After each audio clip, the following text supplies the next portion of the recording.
Welcome to Wiki Bearings, where we dive into the worlds of engineering excellence, from the automotive marvels to the industrial giants. Join us to explore the wonders that keeps the world in motion. My name is Hassanein Alwan, and I'm your host. Welcome to another episode of Wiki Bearings. In this episode, we're going to talk about sustainability and energy efficiency. If we look at this topic, it's a vast topic, and for that specific topic, I have a special guest with me, Amer Khatib. Thank you for coming to the podcast. Thank you for having me. And it's a pleasure having you. If we look at, it's a very big topic. We're gonna try to crunch throughout the podcast few parts of it. But to start with, I think our audience doesn't know you very well, so I would like to know more. So I've been living in the UAE for the past 21 years. Wow. So to me, it's home, I would say. And I've witnessed the evolution of the country over the years, and I've seen how a lot of things have been achieved in quite difficult aspects of matters that are important for the world. I was employed throughout my stay here in the country. I was doing quite well, happy with everything that I had, family, work was good. But I started getting interested in the sustainability aspect, specifically after the UAE won the COP28. So I wanted to educate myself more on that topic, and I started getting into it, and I realized that energy efficiency is an opportunity in the country. So I stumbled upon a great solution that I felt will add a lot of value to the country. So I got that solution and that business here, and I started focusing on it. And basically, it's about helping customers becoming energy efficient in their consumption. We'll talk more about that, I guess, as we go. So of course, the country have been growing rapidly in the past, and the demand for energy, it's growing. Yeah. So if we look at in the past few years, the country have been growing rapidly, and the energy demand is growing. And is this a reason for why you started your company into that space? Yeah, I mean, interesting point that you bring up. I mean, if you look at the UAE, it's a very unique market. We have like 10 to 11 million people that live here, but the country caters for, the whole world, if you think about it, and to specifically the people in the region. So when you look at the energy infrastructure, it's not set up only to match 10 to 11 million people. It has to match all the tourists that even come in. So getting your energy efficiency and managing that, peak demand versus base demand is by itself an opportunity. So, and if you look at the numbers, there is quite a lot of opportunity here to help the country and the businesses here and the entities here become more energy efficient for sure. I've read the study. How do you look at this? Yeah, again, an interesting point of data. So the American Council for Energy Efficient Economy came up with that figure where they say that 43% is avoidable energy waste. That's avoidable energy waste. It's a big number. It's a big number. If you think about it, the same study shows that out of everything that the US produces in terms of energy, only 9% ends up useful. That's a massive figure. Yeah. Now, there are obviously certain energy that will be lost throughout the way. That's not something you can do. But yes, the number that can be avoided is 43%. It's quite a big figure. When we look at, in general, energy and, sustainability, there is lots of buzzwords. We talk about renewable energy, and we talk about energy efficiency and sustainability and so on. Yeah. And I think in the past few years, the focus was more on the renewable energy. How can we get renewable energy? 100%. And I think you have another view on this. Yeah, absolutely. Look, spot on as well to what you said. I remember actually seeing a visual somewhere. It was quite nice, where a lot of microphones with a certain person talking had renewables under it, and there's another guy who had only one microphone, which is energy efficiency as well. So to your point, it's not spoken quite a lot about. So the way I look at energy efficiency is that it's the first fuel. And in fact, the International Energy Agency say that as well, that you start with energy efficiency. And if you're looking for quick payback, if you're looking for fast actions to be done, the way to go forward is energy efficiency. Now, if you want to reach to your net zero carbon targets, you're not going to do that only by being energy efficient. So you need to start with that. Obviously, you need renewables and clean energy to reach to your net zero goals. That's why the way I look at it is that they complement each other. But the starting point is you becoming energy efficient. When we look at, I think, at least the understanding of renewable energy and clean energy is become a bit more easier. At least there is much more people talking about it. And obviously, I think it's an important part. And I think where you get the energy from now, there is a lot of focus on what kind of energy and how this energy is coming from. But as you rightly said, we don't look at, can we save energy? Can we save waste? How much can we save? And I see, I don't know if you agree or not, but we see that a lot of companies going into renewable energy before they're looking at waste energy. 100%. Is that your experience? It is my experience, and what we advocate for is reduce before you produce. Reduce your energy before you look for producing clean energy. But yeah, spot on to what you said. I mean, I see that a lot as well. A lot of it has to do with just lack of awareness. People want to do something and they pick what is in their mind the best solution for it. So I think they have the good intentions. It's just about being aware that you have to start somewhere before you really get to that level as well. So if I am a company, and a lot of our audience are into manufacturing and businesses, I think when I speak about this topic, they do not see, let's call it the need, or they don't see, we are like a smaller company, we don't have that big consumption. Is there a way to know that, okay, or is every company can save energy? Or what size of a company can save more energy than other companies? I mean, yeah, the answer to this is every building that consumes energy has opportunities in it. I mean, it's very difficult to reach also to optimum efficiency when it comes to energy. I think what needs to happen is people just to have a good understanding and take control of their energy footprint. And that can happen at any size of the business. It's not about if you're small or big. Now, obviously, the costing of things is always on top of mind. But I think that with the use of technology, with the use of smart devices, IoT-enabled devices, solutions, things that we obviously provide to our customers, that's a plug-and-play kind of solution.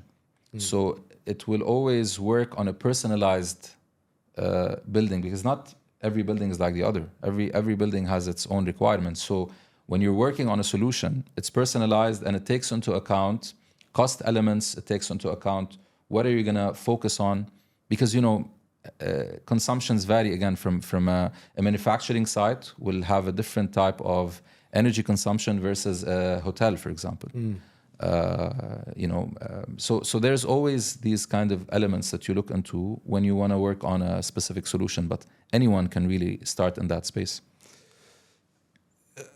Coming to that topic now, so one point we see that a lot of companies, they think, I mean, we are not maybe a big consumer of energy, and we don't know how much we can save, and there is always a certain upfront investment that companies needs to do, and I think a lot of companies would love to be more sustainable, more energy efficient,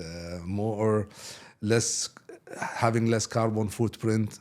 But when it comes to now the practical side of it, a lot of companies do not think they need to go on the energy efficiency more. They need to look at the renewable energy side of it, solar panel or whatever. I mean, absolutely. Again, spot on point. So typically, if you look at ROIs, typical ROIs for energy efficiency investments, it can go anything from 1 month to 2 years.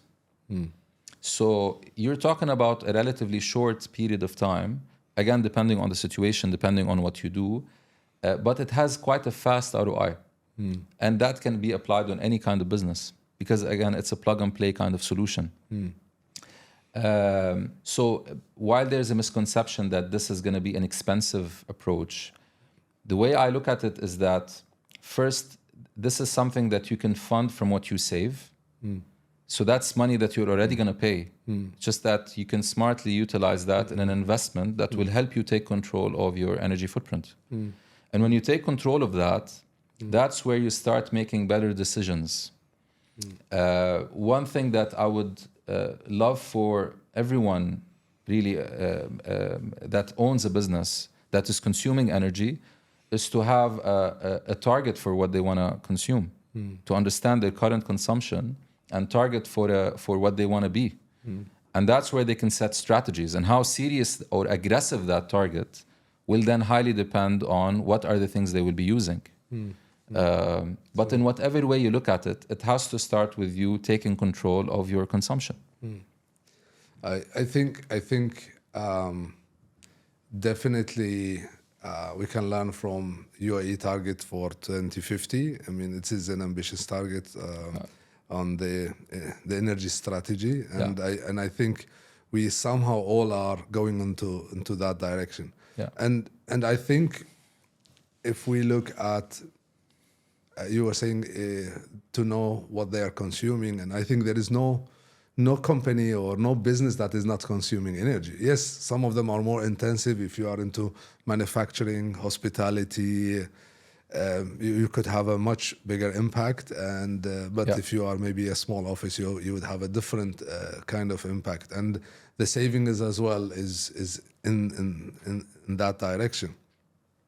But do you see a certain segment of the industry or companies that, from your experience, would have a major saving or impact if they adopt a more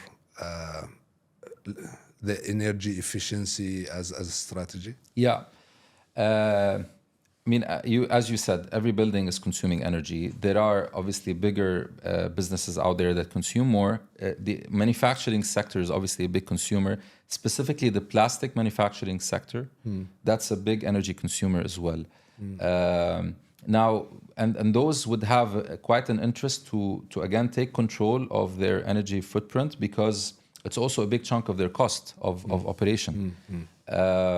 But yeah, the manufacturing obviously is a big chunk. What you said about the hospitality and the hotels, specifically in a country like the UAE, where it's quite touristic, you have a lot of hotels, a lot of restaurants as well. Restaurants also do consume quite a significant number of energy compared to their size, by the way. So because you look at your energy consumption per square foot, and it's quite high.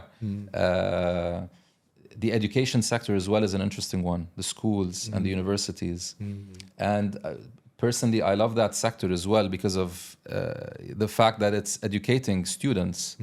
And if such institutions also carry on that kind of mission to become energy efficient and to be sustainable, I think that will rub off very well on the students that are, the future generation of the people and the future leaders. So that's an interesting one as well that we got into as well.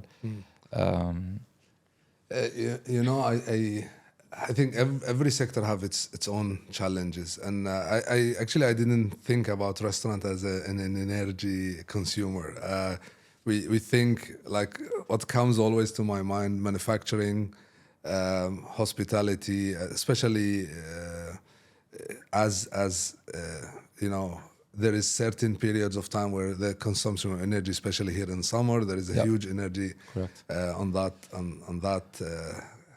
the air conditioning side of it. But I think you can understand a hotel can save a lot and manufacturing, but I never thought of a restaurant. But what do you think is there any certain KPIs that company you're talking about, let them put a certain target to what they do and how aggressive that target? Because I think if we do not have any target, I mean, we are going nowhere, right? Absolutely. So I think maybe step one into sustainability. Let's set a target. Yeah. And I think this is where maybe you can help our audience to say what targets do we need to set, or what KPIs we need to look at. Yeah. That's great as well. So obviously the target of your spend on energy, that's definitely one. ROI of your investments also can be a target. So whatever that level of investment you're putting in, and specifically if you understand fully the consumption and the cost element, you'll be able to have a very good feasibility study and provide proper ROIs specifically for the people who work on the projects and the finance functions as well. Another one is carbon footprint as well. So your ability to set a target for where you are now in terms of your carbon emissions, specifically when it comes to energy, and having a target of what's the carbon that you want to drop. That's another thing that over a period of 5 years. Over a period of time, and that also can certify you to see how you can have these as credits. You know, you're dropping carbon, you're reducing carbon. How can you convert those to carbon credits? That's another thing that you can look into as well. Another one that is quite interesting is the energy consumption per output. So you can look at also your energy consumption in kilowatt and divide that with, depending on what business you're in, on your output. Okay. And that will give you a good measure to benchmark yourself to your peers, to other sectors. Another sectors, Yeah, another exactly. business, a similar business. And 100%, 100%. Just to be able to measure if you are in line with others, more or less. Yeah. At least it gives So I mean, a benchmark. hotel, for example, can look at their total consumption divided by the number of guests. That could be a measure they want to look into, and then they compare it to others. And these benchmarking help you know what's your potential waste, and that could be a starting point of setting your target. Because if you let's say consume, as an example, 10 megawatts a year, and you want to set a target, you say, what's the target I should give?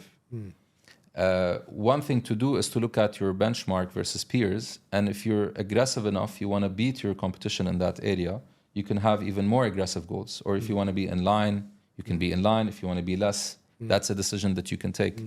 But at least it's efforts that you're going with. You know, I like the point that you're measuring energy versus output, because I think for certain industry like hospitality, it varies a lot. Your output 100%. in a certain period of time is different than your output in another period of time. And but I think other industries like probably schools, I think it's a little, the shifting is not the same. Yeah. Because probably your output is number of students, and then you measure, but usually this number doesn't shift significantly. It's very usually stable over a period of at least 1 year. Yeah. I think, but if we are able to measure, then you can measure against a smaller school, a bigger school, a bigger hotel, a smaller hotel, because you are measuring against output, not just megawatts and 100%, energy. 100%. To build on the school specific case, because you have a lot of schools as well that when they get into their budget season, let's say, they want to set their numbers. They want to look at what's their expenditures. And in many cases, they miss out on realizing that when you add students, you're going to actually consume more energy. But you want to be more scientific in this approach so that you put those together and figure out what's the right number that I want to get to. Because if the owner of that school is going to ask his operations team that I want you to deliver the same number of last year, that might not be a realistic figure. True. So then when they have all of this kind of insights, they're able to have these discussions in a more productive manner. And True. You know, like in the industry that we are in and the customer that we interact with, a lot of them are into manufacturing and cement, crusher, mining, steel, metal, aluminium, power generation, cooling systems, and so on. And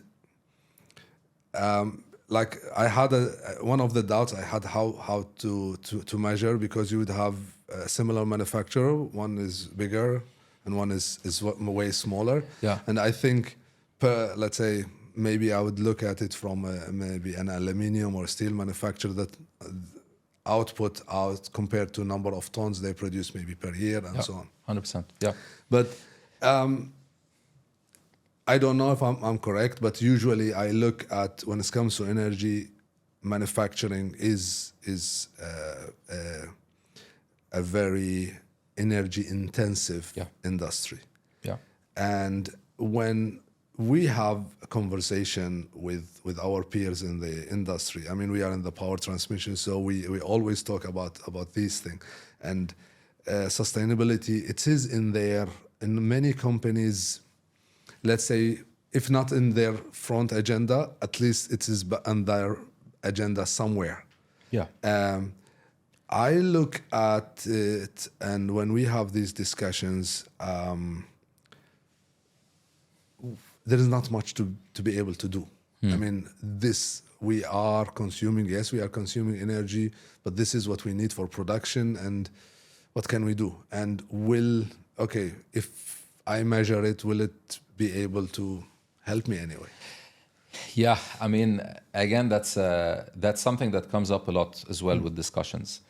And the way I think about it is energy is such an important, as you said, topic for manufacturers, where I think that it's not acceptable really not to understand fully what your equipment is actually consuming at an equipment level. And in many cases, you find that a lot of big manufacturing companies don't have that visibility. Now, when you get to that level and you understand what that equipment is consuming, and you compare that to the time as well, because time is a big factor there, you start realizing things like idle time of the machine. You start realizing the impact of the different shifts that are on that machine. And then you get into a lot of measures within the electric performance of that equipment. Because when you see things like power factor, the frequency, the voltage, the current of the equipment itself, you can then start and understand what is the potential problems I will have at a later stage. So what can I do now to avoid equipment failure? Because you have that visibility, your engineers, the team that are on the ground, the technical team or the maintenance team, can start looking at all these things and do the right things before you get into a bigger problem to solve. So, and I see that that perception that what can we really do, but having that understanding and that visibility, to me, is just of tremendous value. And the thing about this specific solution is when you compare it to a size of what the bill is paid, the solution typically is really a very small percentage of what you would spend. So it's something that is also affordable in a way that you can have and gain that control. So it's quite valuable if you think about it. Again, looking at, I think we always, and any businesses are under pressure of being feasible, like, okay, what do I mean, any manufacturer now is under tremendous pressure in terms competitiveness. I mean, goods are getting imported. I mean, we are in a market that is so open and goods are coming from all over the world. And a company in the region would be challenged by, and I think they want to look how can they become more competitive, and that cost saving or the energy efficiency is sometimes not on their top agenda to be competitive. Do you think there is money to save in that? A lot, Hassan. And really, I mean, I see that there's a lot of potential to save. And you said a figure that is done by the ACEE, which is quite an established entity that's coming up with this. It's 43% avoidable waste. Now, I'm not saying that this waste is you just, you do this and it will disappear. No. It's not going to happen this way, obviously. But you have the potential to reach to that level. And imagine that you're halving your bill. Look at the amount of money that you spend and multiply that by 5 years. Which is when you do a lot of plans, you do it usually on a 5-year plan. Even if you're buying equipment, especially in the manufacturing sector, it's going to be on a long-term basis. Sure. Yeah. So when you look at all of these measures and you see the amount of money that you can save, it's just so much there to capture. So as always, I believe the biggest drive to sustainability is the economical factor. Yeah. So you believe that even if we put the upfront investment on monitoring the energy consumption, still there is money to save. Yeah, I mean, 100% of the customers that have had that solution have saved. 100%. There isn't a customer. Do you have any examples of figures how much we are talking about Sure. saving? Sure. And anything that give us like an idea of what kind of savings we are talking Sure. about. I mean, I'll give you an example of a cold storage facility that, Okay. Again, cold storage facilities here are also quite prominent because of the climate and because, as you said, we import a lot of goods, specifically in the food sector. So you need to have it refrigerated. And refrigeration is a massive consumer in terms of energy. So in a specific case with a customer leading in the food distribution business, we started monitoring the cold room. So it was at a minus 18 degree kind of threshold for the food. It's like a freezing. It was quite cold. When you get there, you needed a lot of quite a jacket there. So the temperature should be at minus 18. So what we started monitoring is the temperature, because we have that part of our solution as well. We look at environmental measures. So we look at humidity, temperature, even occupancy, lux as well. We look at all these elements. And plus the consumption of the compressors, the different set of compressors, because you have, in this specific case, 8 compressors cooling that room. So you get to the compressor level, you get to the room, and then we added another very interesting thing that added a lot of value to our customer, where we put a sensor on the door of that room. And that's where we realized that the door was opening something like 200 times a week. And whenever the door opens in such facilities, and it's open for quite a long time, heat gets into the room, causing everything to be distorted, the temperature, the compressor to be overworked. And by just simply highlighting this, the company changed its process to tackle that issue. And they dropped the number of door opening from 200 to 100, which was nearly half. And that caused a 28% reduction to their compressor cooling. That was over the period that we tested this. Yeah. Okay. So that's just an example of something that you figure out, and it's intuitive. And when you know something like this, you make smarter decisions, basically. And that there is no cost added to that other than the monitoring element. Yeah. Right. So I think now also the technology is helping us evolving and helping us monitoring so many things, and the IoT of things, the Internet of Things is helping us now. You can over your phone look at what you are doing and what you are consuming. But when it comes to solutions that you look at, or when we come at sustainability, energy efficiency, what do you usually measure, and how that helps monitoring your energy? Sure. We capture a lot of data points throughout that system. So we use, obviously, the energy consumption at the asset level. We track that on a live manner. It's updated by the minute. We check that, and we see the time of the consumption. So we look at things like the equipment consumption. We look at the environmental measures, as I said. And we look at the time factor. And there is so much that comes up. with the spikes and the anomalies that come up. And we use through our system AI as well that helps us point out all these challenges. And part of what we do is we offer our services to customers by looking into this data and then sharing with them the findings. Because you have a lot of data points. If you have so many assets in your facility, you would want someone to give you, what do I do with this data? And we have a team of experts who are the best in this field, really. They understand the data, they look at the trends, they see what needs to be done, they share that with actionable steps for our customers. And that's where we come up with all these findings. So in the case that I told you about, when we looked at the initial study, we were only capturing the temperatures and the energy. And then one of the smart people that were there suggested, why don't we start tracking the door activity?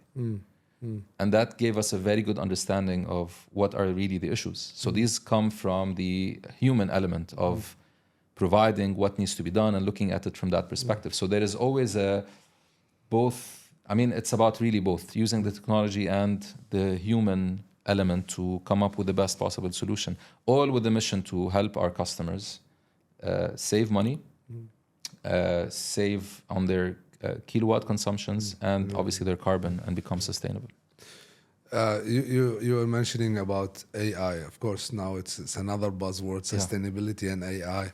And we look at an AI in many aspects, but is AI really into the aspect of energy efficiency and sustainability now? I think when you have so many data points that you're trying to manage, especially over several sectors or several markets, and you want to do things like benchmarking or elements like that, or to see versus a best-in-class example. So AI helps in highlighting the spikes, because you would expect in other cases a human to start capturing all these points all the time, which is quite difficult to achieve. So AI can assist with that. And AI can build a lot, and it can obviously learn as it goes. So the more cases there are, the more recommendations it can also help us provide. But ultimately, the human element is the one that will start looking at all aspects and understanding the dynamics of things. Because if you have, let's say, a peak demand in a certain business, AI might not, and it's quite an anomaly. It's not something that happens typically. AI might not really fully understand that, but as a human, you know that in this specific day, there was a rush. Let's say you're managing a restaurant, there was like a lot of people who came in, they had something that drove that business up. So all these things then add into the equation, and better decisions and better outcomes and analytical decisions can come as well with this. When it comes to you're talking about energy efficient, and I think a lot of what we talk and measure is probably the electricity consumption. Yeah. Is there any other aspect of energy that can be measured throughout your system? We do track also gas consumption and water as well. Okay. So these are also particularly in restaurant environments or hotel environments. That's also something that we look into. I think even in manufacturing, water consumption, refiltration, water waste. Absolutely. It's a major. Absolutely. Yeah. So this is part of, and when you are able to monitor and measure, does that change the way people behave? Absolutely, that's a great point. So we realize that when we start discussing with customers, even without them doing anything, the fact that they're aware and they know that this is something that they're going to be measured on, they start becoming energy conscious. Because they know that this is a number that the owner or the boss is going to look at. So they start becoming conscious about what they're using. I mean, the lights that are in the room, it's as simple as this. Because we started seeing that. And typically what we do is when we start installing our solution, we try to keep a period to call it as a baseline, just to see the trends. Yeah. But typically you start seeing that baseline getting distorted with the people doing the intervention, which is a good thing, by the way. Yes. And I like that. But it's about really comparing and showing the value of the actions that the customers are doing. So yeah, but that's definitely something we see. Just the awareness bit makes a big difference. So, because I think we are in a new trend. Let's say we have all our watches and we monitor 100%. what we do, how many hours we sleep, Yeah. what we And I think just 10 years ago we were not really caring about this. Absolutely. And once you start looking at how many steps and what you do and how much you drink and your heart You beat, take action. At least you are much more aware of what's going on. And if you were able at least to see. And I look at the business monitoring energy and energy consumption kind of that in that direction. I use that a lot. I will use it. So thank you for sharing. Absolutely. I mean, it's like your smartwatch for the building. I mean, to your point, when you start measuring your sleep, and you realize that it's not good enough, and that could be the reason why you're tired. You start taking actions. It can be as going bed early, dimming the lights, or cooling so that you sleep better. So, and these are things you pick on, and you start being more aware. The same thing happens in a building when you start realizing that the temperature of that room is way too cool. You don't need to be that cool. So you can increase that temperature. And by the way, with every temperature that you cool less, that's 3 to 4% of energy consumption. True. So you start, seeing these things from that perspective and making the necessary changes. So yeah, it's a great analogy. You know why I was giving that example, because I usually consider myself sleeping well. Yes. And then I was maybe 8 years ago, I had some health issues. Okay. And so I went to different doctor. They could not figure out any reason for my health issue. And I went to a doctor, and he said, how many hours do you sleep? Yeah. I said, I think maybe 7, 6. Actually, I'm not sure. Yeah. And he said, how deep do you sleep? Yeah. I don't know. Yeah. He said, I want you from tomorrow to monitor this. Yes. And if you don't have, whatever watch or a ring or, I want to measure your sleep, because I think the reason is your sleep. Yes. And I consider myself doesn't have sleep problems. Yes. And when I started monitoring this, I realized many things that I didn't know about my sleep. And by changing certain things and certain routines, it's I get rid of that health issue.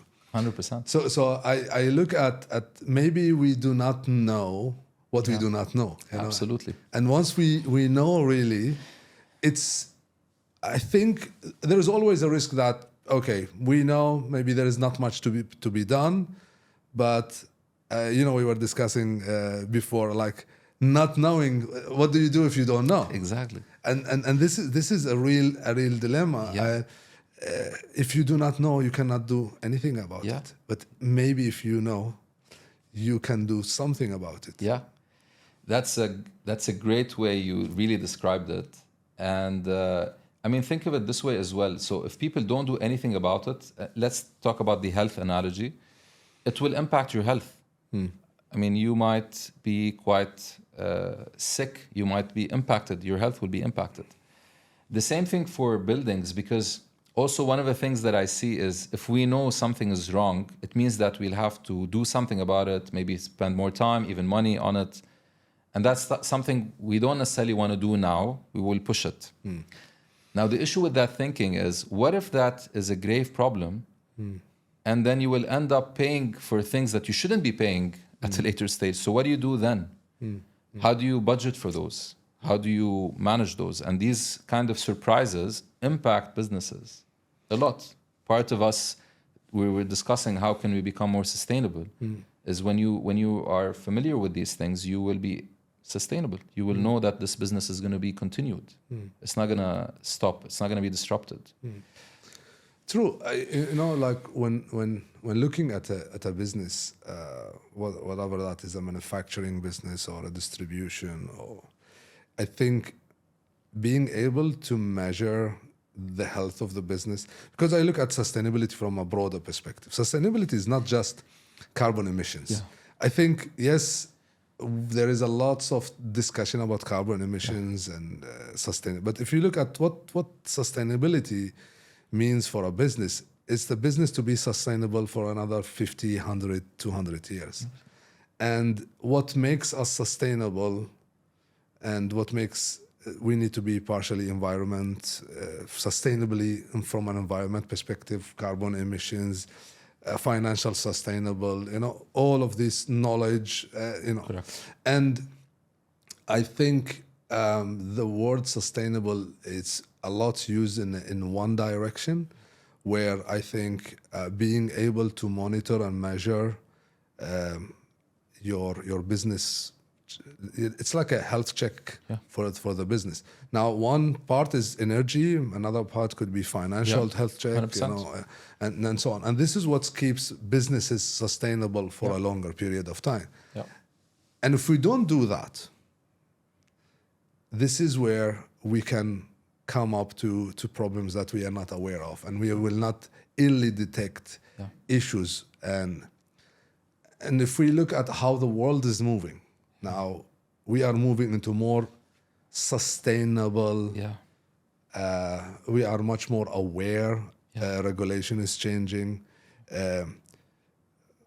and this is what is driving a lots of these topics. And I think this is why you are in this in this field now. Absolutely.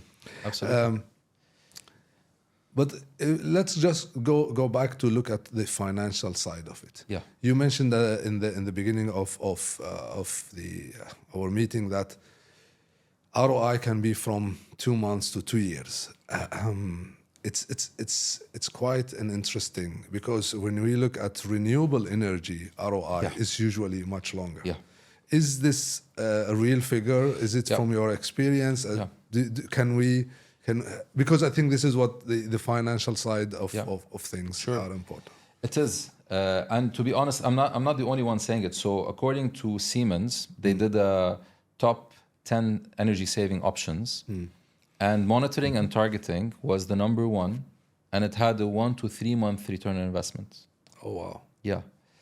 Now I'll tell you also another thing that adds a lot of value is when. Because there are options as well how you can finance those solutions for it to be on a monthly basis, where it doesn't require even an upfront capital. Okay, interesting. So that can be leased to companies. Okay. It's like a subscription model. It's like a lease to own model. Okay. Where you have the equipment, you're utilizing this equipment. And that becomes part of your monthly expenditures. It becomes part of your OPEX. It wouldn't sit even on your balance sheet. Now, when that happens and you drop your bill to the level, you reach to your cash flow positive, net positive in a very fast manner. And we've had a lot of customers who've achieved that from month one. Oh, wow. Because you're able to also, through certain workouts, push the payment for a certain period of time, 2 to 3 months, where they start paying for that solution, and that's where they deliver the savings. So by the time they start paying, they're already at an advantage. So that's something that's real. I mean, it's based on experiences. I've had that as well with a lot of companies as well. If we look at this part of the world, I think sustainability is not driven in the same, let's say, speed as other part of the world. Do you look at I think government and incentives and so it's the drive of it? Do you think regulation can play part on this sustainability push? I mean, absolutely. Regulation is a key, I would say, cornerstone for any country to become sustainable. And I think that the whole COP28 hosting that took place in the UAE and also in Egypt, the other COP as well. So the region is creating more awareness around that topic, and I think that's helping everyone around it. I mean, for me personally, I got involved into this because of that engagement that happened in terms of COP28 and creating that awareness. So that awareness bit, I think the government specifically here has done quite a leap with this, and from where it moved. And think of it this way: that this is obviously a rich oil country. Sure. And despite that, taking on a sustainability vision and aspect is quite also commendable thing to do, just to make sure people realize that this is an important topic. Now, coupling that with the regulation and providing incentives for companies and entities that have a big impact on this to be incentivized is a key thing, I think, that needs to be looked at. Or providing even financing solutions, green financing solutions, also for such kind of energy intensive. You need to have control of your energy footprint. Elements that help really in the effort to reach to net zero. So definitely governments and what they do and the policies they draft will help in that direction. And I think it's a matter of time before we get there as well. I'm sure there are things that are being cooked as we speak. Yeah, definitely. No, I think the like as you said, COP28 was a big spark, and it was a wake up call for lots of companies in the UAE, obviously, but in the region as well, and there were a lot of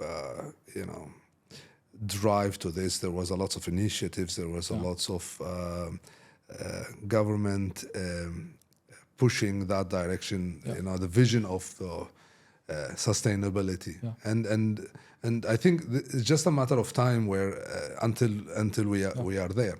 And I think for any company in any space, manufacturing or whatever business they are, sooner or later they need to look at this aspect. Absolutely. And the earlier they are able to look at it, the earlier they can do something about it. 100%.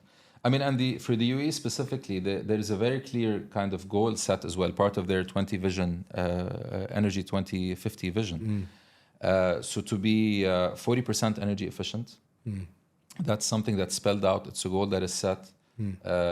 Also, that 50% of what the energy produced is clean energy as well. So that's another aspect and a big goal that companies and entities and players in the market need to also play a role in and ride on to make a difference and adapt to it. Now, I think there is another aspect of what I see as well plays in me. I don't think sustainability can be driven.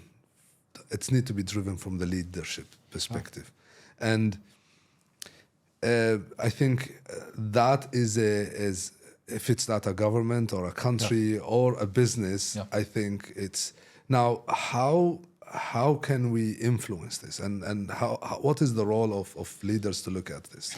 How your intake into this? Yeah, you're absolutely right as well. I think leaders, especially in the, let's say in the private sector or the business sector, because I think when I look at the leadership of the country here, I see sustainability to be a vision as well. It's something that is set, especially on government sectors. Government sectors. It's I mean, there's a ministry for that. There's a lot of efforts really done on that.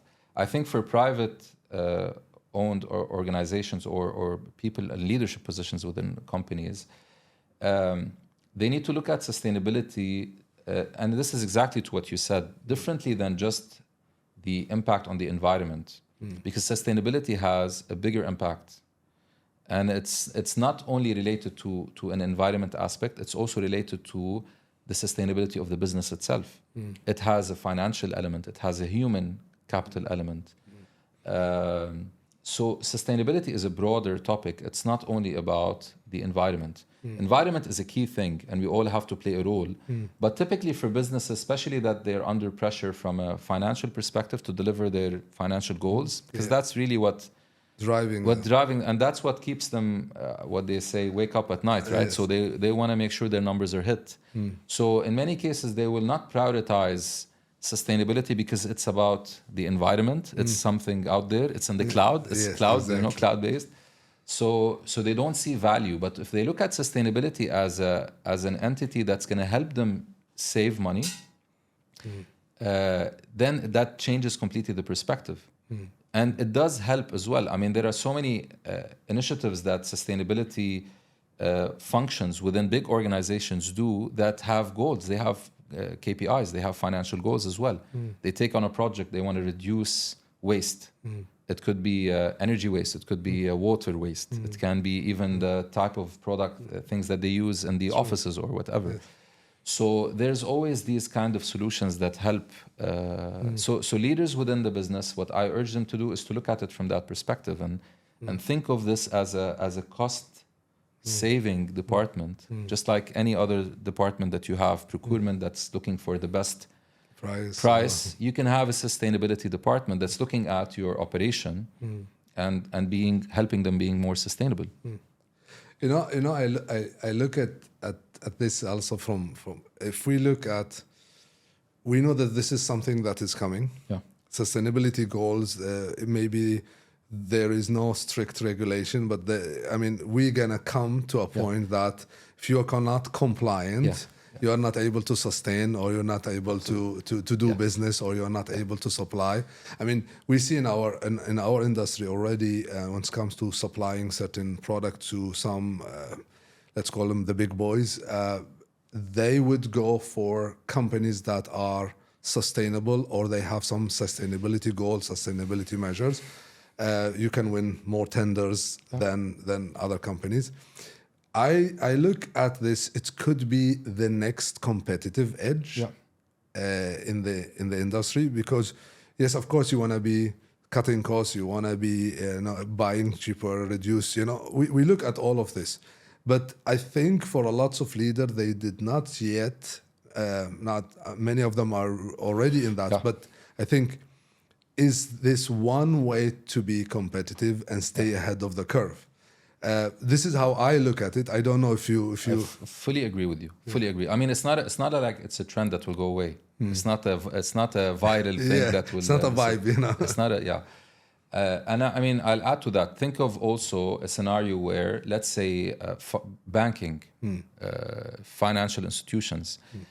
At some point in time, they will play a big role as well in making sure that the companies they're dealing with, or they're lending, or they're doing any financial services, are also complying to their sustainability goals.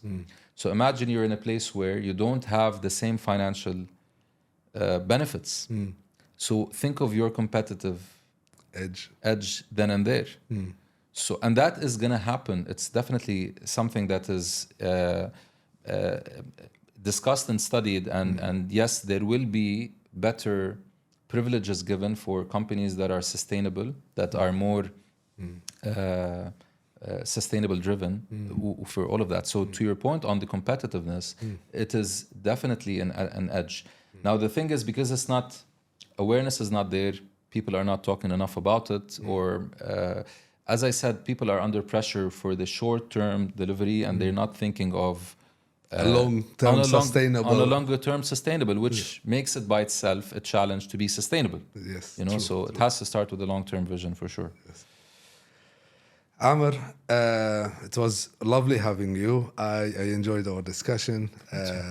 Thank you very much for this. Any last words?